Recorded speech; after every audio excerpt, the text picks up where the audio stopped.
assunto não falta. É impressionante. Temos viagem do presidente Lula, Rússia, China, a intervenção da primeira-dama numa reunião com Xi Jinping, temos discussões ligadas à CPI das bets, uma série de coisas acontecendo. Mas eu queria jogar luz, uma vez mais, alguém pode dizer de novo, lá vem ele, sobre a questão que diferencia, faz o Brasil ser um país complicado. Não é a renda per capita, não é a desigualdade social, não é o nível de educação, não é o modelo de saúde, não é nada. Tudo isso faz a gente ser um país com problemas. Mas é o fato de que você não tem segurança. Não é segurança jurídica, que também é um problema. Todos esses temas são problemáticos. E a gente abordou e vai voltar a abordar esses temas todos. Mas quando você fala de segurança, não existe ninguém que esteja despreocupado, né? Então você fala, desigualdade social. Para quem está no topo da pirâmide, é uma preocupação existencial. Para quem está na base da pirâmide, é uma preocupação real, porque a renda é baixa, né? Educação, mesma coisa. Para quem está no topo da pirâmide, discutir educação é uma questão de solidariedade, mas para quem está na base é uma questão real, porque não aprende, porque não estuda, porque não sabe o que está, não entende as coisas acontecendo. Agora, segurança é algo que une o Brasil inteiro. Não tem uma pessoa que possa dizer, olha, eu estou tranquilo, para mim está tudo muito bom no campo da segurança. Quando um parente seu, um amigo seu, vai para uma viagem no exterior, não importa o país, claro, algumas exceções. Se for para a Jamaica, não, porque a Jamaica é um país que tem uma taxa de criminalidade que é absurda, embora seja um país muito pequeno, né? Belize, Honduras, mas são exceções, né? A África do Sul tem uma taxa de criminalidade que assusta. Mas se você pegar os 10 países mais populosos do mundo, e o Brasil é o 7º, soma a população, já mostrei aqui, a gente tem 5% da população, menos do que isso, e 40% dos homicídios. Se você pegar os 10 países mais ricos do mundo, e em geral as pessoas vão visitar países ricos, os 10 países mais ricos do mundo, e o Brasil é o 10º, a gente tem 5% da população e produz 50% dos homicídios. Como é que pode você ter de um lado 9 países que tem 95% da população e eles produzem a mesma quantidade de mortes que um país que tem 5% da população, desse bloco todo? A gente se orgulha aqui em São Paulo, e um orgulho besta, de ter a menor taxa de homicídio do Brasil. Por que eu digo que é orgulho besta? Porque a gente está comparando com o Brasil. A média brasileira é de 21 homicídios por 100 mil habitantes ano. São Paulo é 6,2. A gente fala, nossa, estamos muito bem. Não, a gente está muito mal. A gente está muito mal. É que o Brasil está ainda pior. A gente está muito mal. 10 vezes mais do que a Espanha. 10 vezes mais do que a Espanha. Você percebe? Então, quando eu digo que um parente teu vai viajar para o exterior, vai para a Espanha, vai para Portugal, vai para a França, tem furto, tem os pickpockets, aquela coisa toda. Mas as pessoas ficam nas calçadas, conversando, as pessoas botam as mesinhas na calçada, tomam precaução, não deixam o celular dando sopa. Mas não existe a história da arma apontada para a cabeça. Não existe, isso não existe. O sujeito pode, eventualmente, saber o que é uma faca. Mas olha, não tem, como aqui, nada parecido. Como eu disse, África do Sul, você tem mais homicídio, mas essa agressão, essa violência, esse abuso, essa história da 2, 3 motoqueiros com mochila de entrega, abordando uma pessoa, como no tempo das diligências, das carruagens, da conquista do Oeste, e os bandidos só faltam com máscaras. Isso é uma especialidade brasileira. E é um troço absurdo. E quando eu digo isso, Eu fico chocado porque ontem a Polícia Militar do Rio de Janeiro matou um traficante numa operação. O sujeito tinha uma folha corrida com 227 passagens, registros. 227 registros. Como é que pode um cara ter 227 registros e estar solto? E não é no caso desse sujeito, ele não está solto porque a polícia prendeu, a justiça soltou, não. Tem 7 mandados de busca, mandados de prisão e estava foragido há anos. Mas é um escárnio, é uma piada isso. Toda hora a gente vê menor de idade e ninguém faz nada, ninguém discute a redução da maioridade penal, o menor de idade sendo usado para cometer os crimes e a gente não faz nada contra isso. Menor de idade, na idade, no RG, mas Galalau assaltante. Cara de 17 anos, enorme, assaltando, dando porrada nos outros, batendo em idoso. E eu tenho 17 anos. 17 anos para isso, né? Para votar tá tudo bem. Para fazer as besteiras, cometer os crimes, para matar, pode. Aí na hora de cumprir pena é um tadinho. Ai, o ECA, o Estatuto da Criança e Adolescência. Tem que pegar o estatuto e sentar na cabeça do moleque desse. Não faz sentido um negócio desse. Nós temos que rever isso.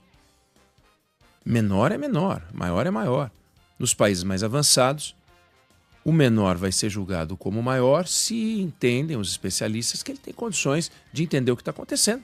Do contrário, ele tem os privilégios da legislação. Não é uma coisa automática. Tem os privilégios e acabou. Não faz o menor sentido isso. Como no Brasil, faz. Então você tem o menor protegido, o menor infrator, né? Infrator é um nome bonito, né? O menor assassino, o menor ladrão, o menor traficante, não é infratorzinho. Ah, infrator, tadinho. Não tem nada de tadinho. E aí vem as explicações farrapadas. Ah, é a pobreza. É a pobreza, tadinho da pobreza. É a pobreza? Por que o Brasil tem taxa contra taxa mais assassinato por 100 mil habitantes por ano do que 90% dos países africanos? Por quê? Os países africanos são mais pobres do que o Brasil. Por que a África subsaariana tem uma taxa de homicídio que é menor, aliás, perto da metade da brasileira? E a África subsaariana é mais pobre do que a África. É a porção mais pobre. Por quê? Se é mais pobre, por que não mata mais? E se é mais pobre, por que o estado mais pobre do Brasil, que é o Maranhão, não é o estado mais assassino? O estado onde se mata mais por 100 mil habitantes? Deveria ser. Aí você pega a lista dos estados, onde o primeiro colocado é o que mais mata, o Maranhão está em 12º lugar, de um total de 27 unidades da federação. Pum, tá lá. Aí você pega... Não, é desigualdade social, né?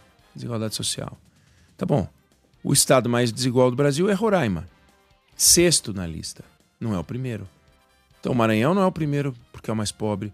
Roraima não é a primeira porque é a mais desigual. Então vai ser qual? Vai ser analfabetismo? Ignorância? Os iletrados? Tá bom. O estado mais iletrado do país. Piauí. Piauí é o mais iletrado. Lembra a lista? Do primeiro do maior ao menor estado por número de assassinatos? Piauí aparece em 19º. E é o estado com o maior número de analfabetos do Brasil. E aí? Como é que faz? Então, não é o mais pobre, não é o mais desigual, não é o mais iletrado. O que é? O que é? Aí a esquerda gosta da explicação dessas explicações sociais, onde o bandido é vítima da sociedade. A direita gosta da explicação de que o negócio é botar a polícia na rua e sentar porrada, e se tem um traficante na favela, não importa quem morra, mata o teu traficante. E se morrer gente no meio do caminho, desculpa, aconteceu. Não é nenhuma coisa nem outra. Agora, o combate ao crime envolve, e todos os especialistas concordam, envolve inteligência. É você ir na fonte do problema. A gente já falou disso aqui. Se você tem um esquema de roubo de ouro, alianças, colares, correntes, esses caras não fazem nada com isso. Eles não compram pão na padaria. Ó, tá aqui um anel, me dá 3 pães. Não faz isso. Ele entrega para um sujeito que compra aquilo, um receptador, que derrete e trabalha no mercado. Esses caras não são 200 mil, entendeu? Tem 200 mil bandidos? Pode ser, mas quantos receptadores tem? 1.000? 2.000? 3.000? Não tenho a menor ideia. Mas os receptadores. Não adianta ficar pegando o aviãozinho do tráfico aqui e ali. Às vezes a gente vê a polícia consegue estourar um cativeiro, tem lá uma pessoa sequestrada, lá tem uma dona lá fazendo arroz, né? Ou um cara ali fazendo arroz. É tudo que cai, mas e os chefes, né? Onde é que eles estão? E aí você vê que em alguns lugares, como eu falei, nós não podemos bater bumbo para São Paulo. É óbvio que é melhor você viver num estado que tem 6,2 homicídios por 100 mil do que no estado que tem 40 e tantos homicídios por 100 mil, que é o caso da Bahia. A Bahia é um estado maravilhoso, mas tem 40 e tantos homicídios por 100 mil habitantes, 47, é mais do que o dobro, bem mais do que o dobro, está acima do dobro da média brasileira, o que é um absurdo. A Bahia, em 1980, era um estado pacato. Para você ter uma ideia, Santa Catarina, que tem hoje a segunda menor taxa de homicídio do país, era 2 vezes mais perigosa do que a Bahia, em 1980. São Paulo, Sandro, tinha uma taxa que era maior do que a Bahia 5 vezes. E o Rio de Janeiro, 8 vezes. Como é que aconteceu um negócio desse, né? Aí em 2010, a Bahia se tornou o segundo estado mais violento do Nordeste. A Bahia tem 4 vezes a população do Piauí e mata 9 vezes mais. Ali na Bahia nós temos um problema. E os governadores é que tem que explicar. Desde 2007, a Bahia é governada pelo PT. Ok, a Bahia é governada pelo PT. Com Jacques Wagner 2 vezes, Rui Costa, atual ministro do Lula, 2 vezes, e agora Jerônimo Rodrigues. E aí, o que eles fizeram de errado que chegou nesse quadro? Não dá para dizer que os estados de esquerda têm uma taxa de criminalidade, de homicídio maior do que os estados de direita. Não dá para dizer isso. Não dá. Na Bahia isso vale, mas em outros lugares não vale, não. Tem, inclusive, alguns estados governados por governadores de direita que têm taxa de criminalidade acima da média brasileira. Se pegar os 10 estados com maior criminalidade, os 10 com menor criminalidade, você vai encontrar direita e esquerda nos 2. Então não dá para atribuir a direita e a esquerda, mas a Bahia aqui dá. A Bahia aqui dá. Porque a coisa começou a desandar a partir do governo Jacques Wagner. O que ele fez? Né? Aonde é que está o erro? Aonde é que as coisas aconteceram? Por que a gente chegou nesse quadro? Isso pode explicar a Bahia. Aí você tem conflito de facções criminosas, que algumas se matam mais e no estado de São Paulo não se matam, tanto quanto se matam lá, então o número de homicídios é maior ou menor.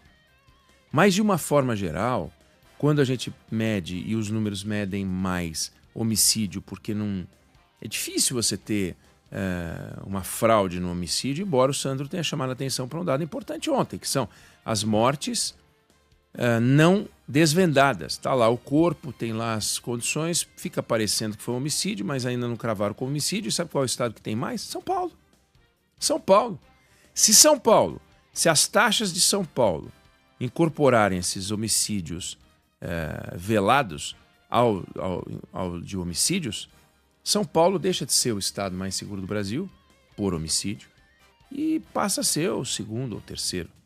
Então, tem um manuseio de dados aí que precisa ser olhado com muita atenção, com muito cuidado. Agora, gente, a China.